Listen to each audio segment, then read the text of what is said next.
saying the medals have caused a chipped tooth. The league also revealed that Katie Ledecky, who has been pressured to bite 13 medals to date, begged the committee to ban the practice, saying that she had spent too much money on crowns. Quote, "It's embarrassing. I don't want to seem like a bad sport, but I don't know how to bite into a medal without doing it too hard." Representatives for Ledecky denied the email, saying, quote, "Katie loves the taste of gold, both metaphorically and physically." All those Olympians making a show of biting their medals after the medal are actually injuring their teeth. Your next story, behind the scenes in Paris, comes from Sara Lee. Olympic swimmers may seem superhuman, but their athletic prowess pales by comparison to their greatest secret feat, peeing in every pool they enter. I've probably peed in every single pool I've swam in. 3-time Team USA Olympian Lily King toured the Wall Street Journal, entirely unprompted. It takes up to 20 minutes to get into their extremely tight suits and sometimes up to 40 minutes to get out of them, which means when nature calls just before a match, well, the suit is staying on. And it turns out that the smell you get from chlorine is actually a result of pee mixing in with the water. So if you're ever in a pool of any kind with a strong scent of chlorine, there must be a lot of Olympians around. And look, I don't want to say that Katie Ledecky pees the most, but just hypothetically, let's imagine how fast one could propel through the water if only they had a jet of urine streaming out from behind them. It turns out all the Olympic swimmers, all of them are constantly peeing in the pool.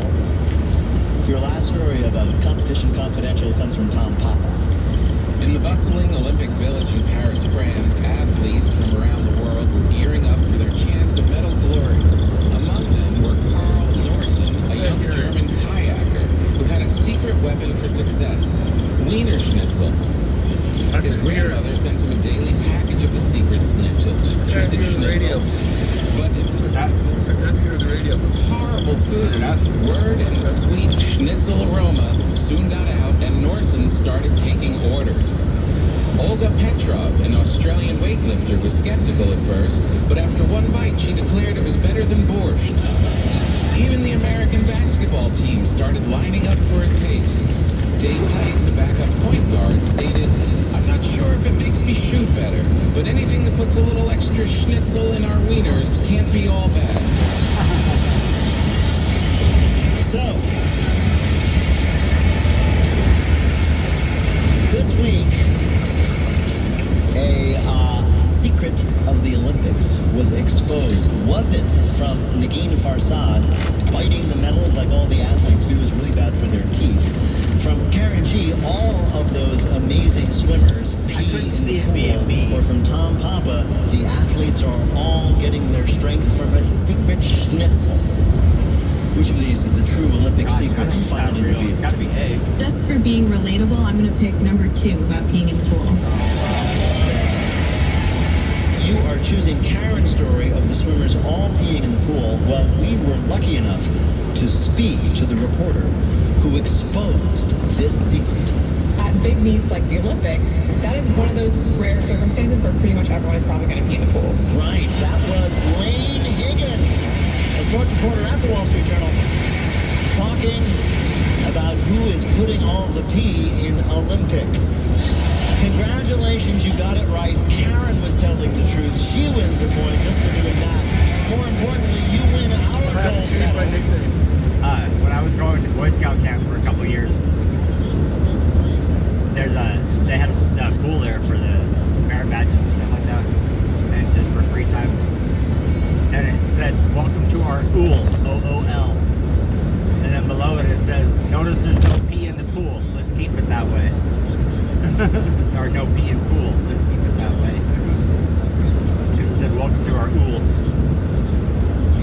Infectious diseases, part of a 50-year-long career in public service. He served with every president from Ronald Reagan to Joe Biden, and he saw our country through medical crises ranging from HIV to COVID. He is the winner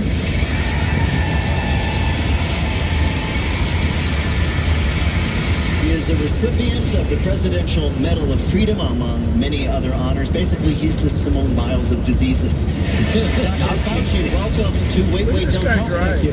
Thank you. So, our audience here, very excited to see you.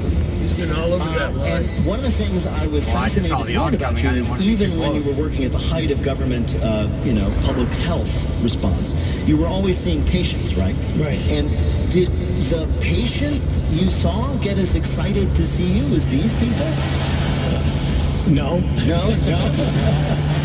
I want to get into your background, and you write about it in your memoir, On Call.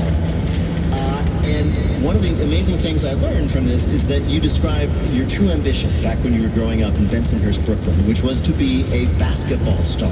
Right. Whatever happened to that dream, Dr. Fauci? Well, I played high school basketball in New York City. I was the captain of my high school basketball team. Right. I was a pretty good ball player then, but I was 5'7". No. Really. What's the problem with that? So when I started to play against college players, I became very aware of a fact. Yeah. That is, a very fast, good shooting 5'7" point guard will always get destroyed by a very fast, good shooting 6'3" point guard. Right. But you couldn't do cool things like go between their legs to the basket. A lot of injuries doing that. Yeah, I know, I guess. To them, Do you ever use those skills in your medical practice? Do you ever back up and throw pills into a patient's mouth from the foul line? 3-pointers. Exactly. Yes. Oh, from the paint, Dr. Fauci. Yes, that would be cool. I have to ask, you've worked with many presidents. Did you ever shoot hoops with Obama in his backyard?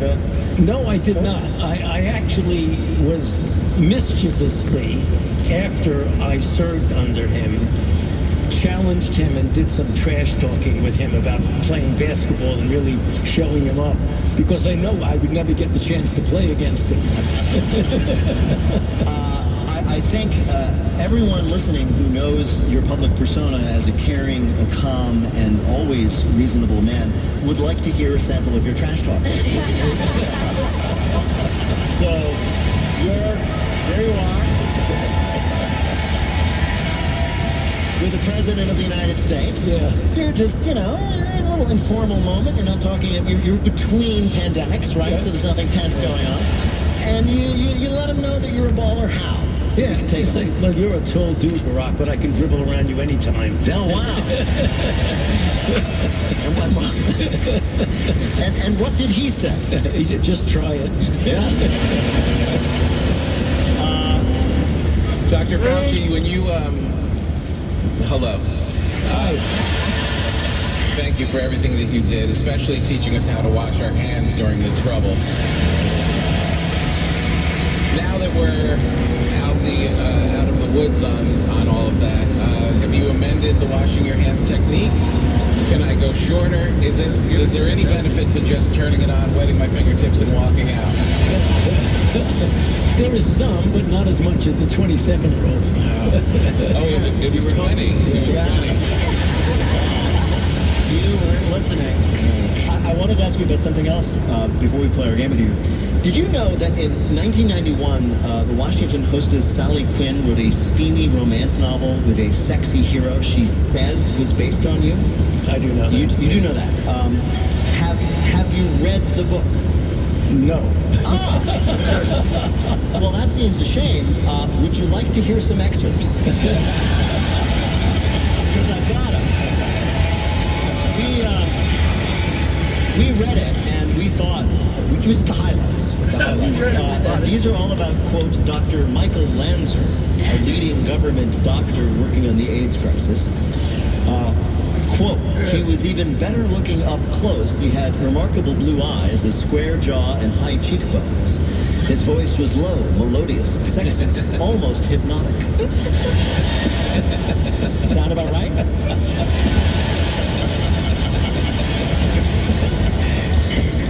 You want to hear some more? No. He's blushing so hard. Wait, can I ask you a question? Sure. Did you identify more as a McDreamy or a McSteamy?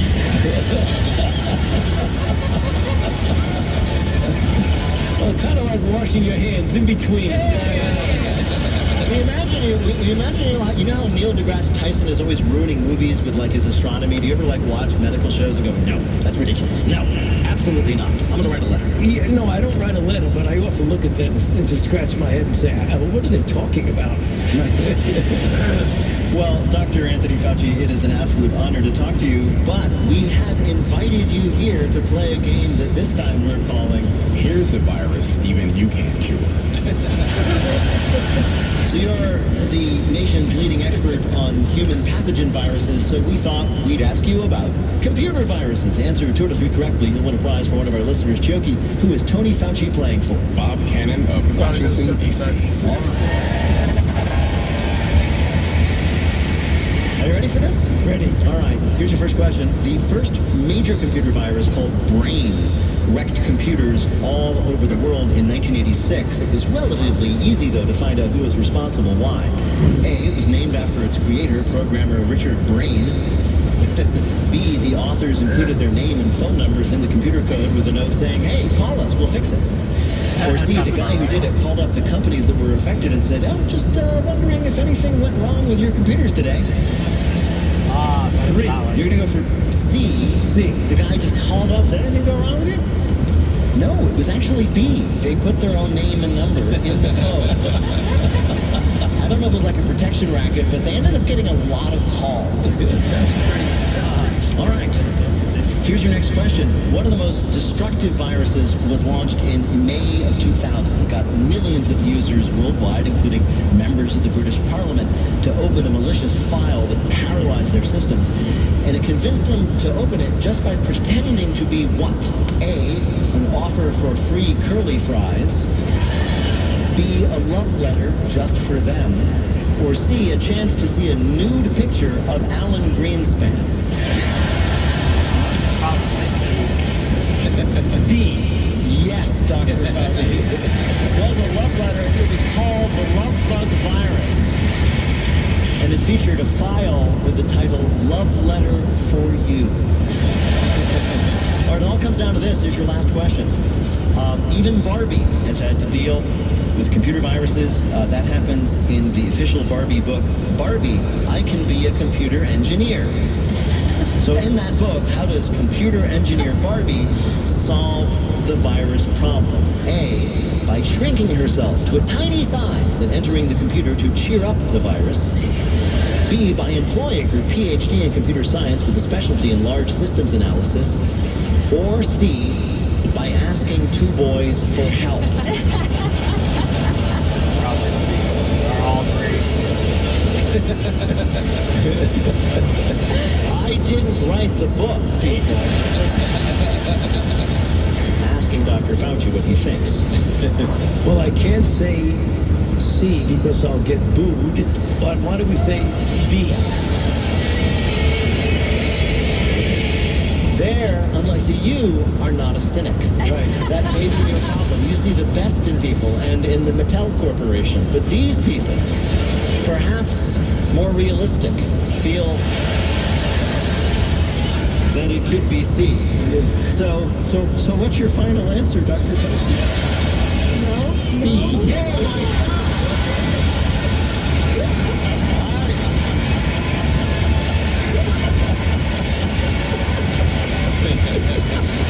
The man has integrity. Now, here's the thing. The answer is, of course, C. But this is Dr. Fauci.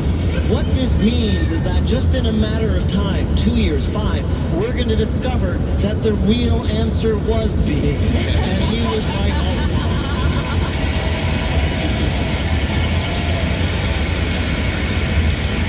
Jokey, how did Tony Fauci do in our quiz? Dr. Fauci. I'm sorry that you're going to have to settle for your Presidential Medal of Freedom. Dr. Anthony Fauci was the director of the National Institute of Allergy and Infectious Diseases from 1984 until 2022. He's the author of On Call, A Doctor's Journey in Public Service, which I highly recommend to you all. Dr. Fauci, thank you so much for being with us.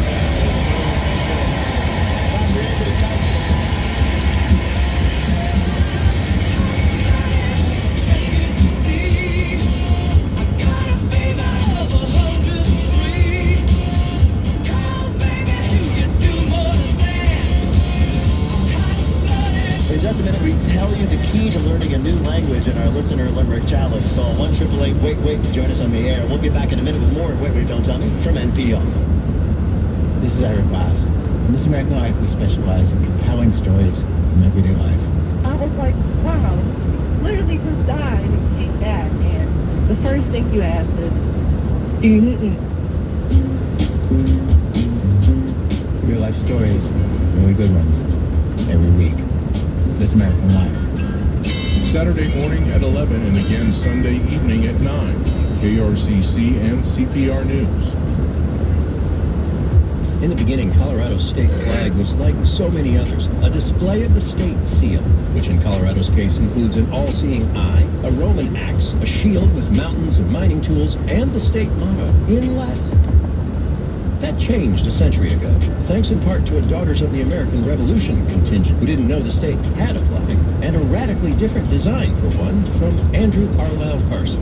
3 stripes in blue and white, a circle in gold, and a red letter C. The legislature approved the design quickly, and the new flag first flew in a parade in May 1911. That flag was not quite the same as the one you'll find everywhere today. Precise colors and the position of the iconic C had yet to be settled, but you would recognize it, as does the North American Vexillological Association, who will tell you Colorado's is a good example of a great flag, following their first principle of flag design: keep it simple. A Colorado postcard from CPR, supported by National Jewish Health. Support for NPR comes from NPR stations and BritBox, dedicated to helping people discover British crime series, including new seasons of Silent Witness, Blue Lights, and The Responder starring Martin Freeman, streaming at BritBox.com/NPR. Progressive Insurance. Progressive is looking for dedicated and forward-thinking individuals to join their growing team. More information, including application, at progressive.com/careers. And SmartMouth, committed to the prevention of bad breath for 24 hours. SmartMouth mouthwash, toothpaste, and more can be found nationwide at stores or at smartmouth.com. From NPR and WBEZ Chicago, this is Wait, Wait, Don't Tell Me, the NPR News Quiz. I'm Chioki Iansky. We're playing this week with Negin Farsad, Karen Chi, and Tom Papa. And here again is your host at Wolf Trap in Vienna, Virginia, Peter Sagal. Thank you, Chioki. Thanks, everybody. In just a minute, we got to get Fauci back in here because we got a bad case of limerick fever. If you'd like to play, give us a call at 1-888-WAIT-WAIT. That's 1-888-924-8924. Right now, panel, some more questions for you from the week's news. Tom, the era of the Airbnb apparently is over, as more and more people are now excited to stay where during their vacation? At home. No, they're going on vacation, but they're bringing back sort of an older style of accommodation, one that we thought had sort of died out. Oh, in an old covered wagon. Well, apparently people miss the feeling of having, like, the person in the room next to you pull their car right up to the window. Oh, they're staying at Burger King. Tom, you must have stayed in these when you were growing up. Especially in road trips. You'd pull in at night, drive up right to your room, you know. Motels. Motels are back, according to the Times. Motels are the shiny new thing, the once ubiquitous vacation staple, you know. They kind of fell into decline in the last few decades, but now travelers are excited again to stay in a place that offers all the convenience of a hotel, but with a way grosser pool. Did they fall out of favor because Psycho came out and told everybody, hey, you're probably going to get murdered? I still hear what you said. I still hear what you said, baby. How was that sandwich? Body, how you said. Apparently, people are actually nostalgic for the traveling experiences of their own childhood and want to share that with their children. It's like, come on, kids, you'll often tell me not to hear what those people are doing in the next room, just like I did. I don't think it's really going to come back. I think we stay there once. It's like, no. Let's go stay in a hotel or rent a house with a pool. Well, hold on. Chioki, you like motels, right?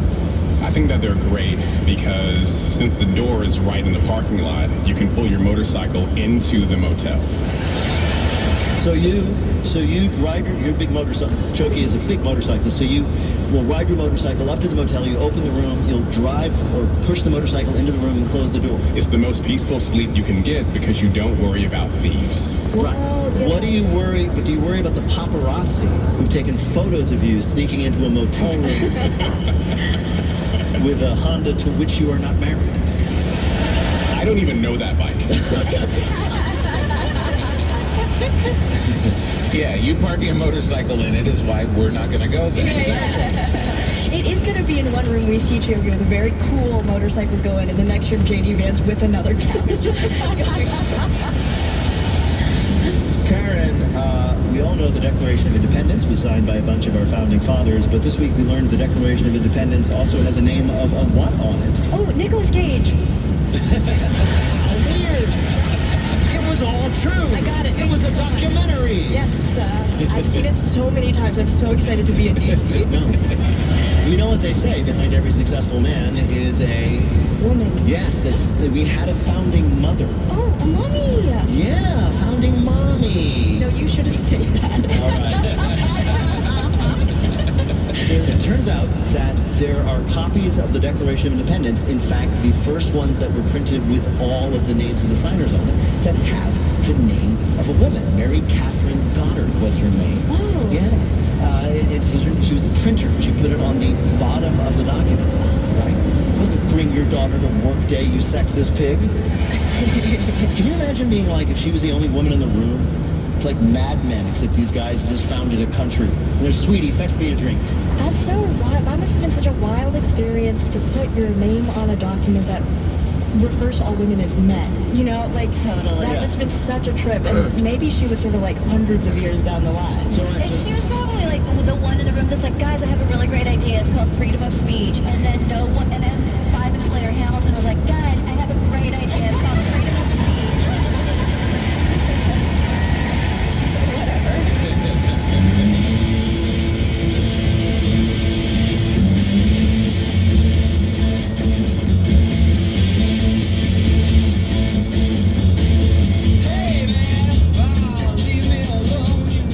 It's Lightning Fill in the Blank, but first it's the game where you have to listen for the rhyme. If you'd like to play on air, call or leave a message at 1-888-WAIT-WAIT. That's 1-888-924-8924. You can see us most weeks back at the Studebaker Theater in Chicago, on the road in